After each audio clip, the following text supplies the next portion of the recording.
ഇന്ന് തന്നെ ഡൗൺലോഡ് ചെയ്യൂ. കാണൂ നിങ്ങളുടെ ഫേവറേറ്റ് ഷോസ്. എങ്ങനെ ഉണ്ടായിരുന്നു പാർട്ടി? പറയാനുണ്ടോ? വരുണിനെ പുകഴ്ത്താൻ ആളുകൾ പരസ്പരം മത്സരിക്കായിരുന്നില്ലേ? ഹേ നോ നോ നോ നോ, ഇന്നത്തെ ഫംഗ്ഷൻ എന്റേതായിരുന്നില്ല. എന്റേർലി അത് മിസ്സസ് രാധികയുടേതായിരുന്നു. എടോ, ഭക്ഷണം കഴിച്ചുകൊണ്ടിരിക്കുമ്പോ അവിടെ ആരെങ്കിലും വെറുതെ ഇരുന്നിട്ടുണ്ടോ?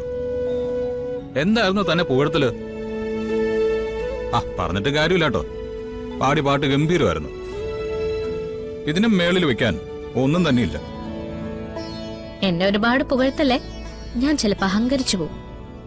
അഹങ്കരിക്കണമെന്ന് മനസ്സിൽ തോന്നിയാലും അത് അറിയണ്ടേ? ഭാഗ്യത്തിന് എന്റെ ഭാര്യയ്ക്ക് അത് അറിയില്ല.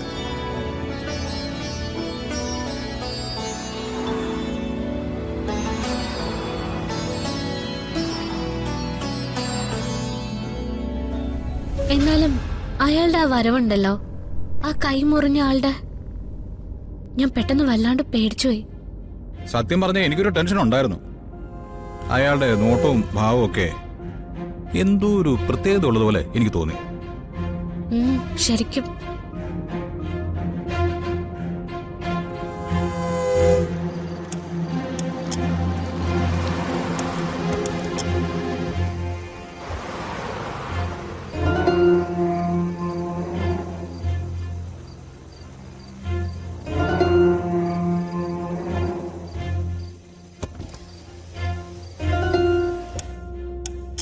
എന്നാലും ആ ഗ്ലാസ് എങ്ങനെ അയാളുടെ കയ്യിലിരുന്ന് പൊട്ടിയത്? നോർമലി ഗ്ലാസ് അങ്ങനെ പൊട്ടില്ല. ചിലപ്പോ പൊട്ടിയിരുന്ന ഗ്ലാസോ മറ്റോ ആയിരിക്കും അയാൾ എടുത്തത്. അയാളുടെ രൂപം മനസ്സൊന്ന് പോകുന്നില്ല. ഒരു കാര്യം എനിക്ക് മനസ്സിലായി. ഒരാൾ എത്ര ക്രൂരനായിരുന്നാലും അയാളെ ആട്ടിൻകുട്ടിയെ പോലെ ആക്കുന്നത് സംഗീതമാണ്. പാട്ട് കേട്ടിട്ട് അയാൾ കയറി വന്നതാ. എന്നിട്ട് അയാൾ പറഞ്ഞു കേട്ടില്ലേ? ശ്യാമ മാഡത്തിന്റെ പാട്ടുകൾ മുഴുവൻ കയ്യിലുണ്ടെന്നല്ലേ പറഞ്ഞേ? അപ്പോ സംഗീതത്തിനോട് താല്പര്യമുള്ള ആള് തന്നെയായിരിക്കും. പിന്നെ കുറച്ച് പുതിയ പാട്ടുകളൊക്കെ ഒന്ന് പഠിച്ചു വെച്ചേക്കണം. എന്തിനാ? ഇനി നമ്മുടെ ഫ്രണ്ട്സിന്റെ ഏതെങ്കിലും ഫംഗ്ഷൻ വന്നാല് അതിൽ ആദ്യത്തെ ഡിമാൻഡ് രാധികയുടെ പാട്ടെന്നുള്ളതായിരിക്കും. ഇപ്പൊ അവിടെ ഉണ്ടാകുന്നമാര് എല്ലാവരോടും ചെന്ന് പറയില്ലേ? അങ്ങനെ എല്ലായിടത്തും ചെന്ന് പാടാനൊന്നും എന്നെ കൊണ്ട് പറ്റില്ല. വെറുതെ ഒന്നും വേണ്ട. നമുക്കേ ഓരോ പാട്ടിനും കൃത്യമായിട്ടുള്ള ശമ്പളം അങ്ങ് ഡിമാൻഡ് ചെയ്യാം. എന്താ?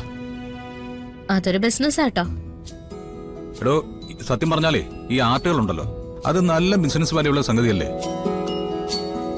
താൻ നോക്കിക്കോ, താനൊന്ന് പാടി തെളിഞ്ഞിട്ട് നാട് മുഴുവൻ തന്നെ ആരാധിക്കുന്ന സമയത്ത് ഞാൻ തന്റെ പേരിൽ ഒരു മ്യൂസിക് കമ്പനി അങ്ങ് തുടങ്ങും.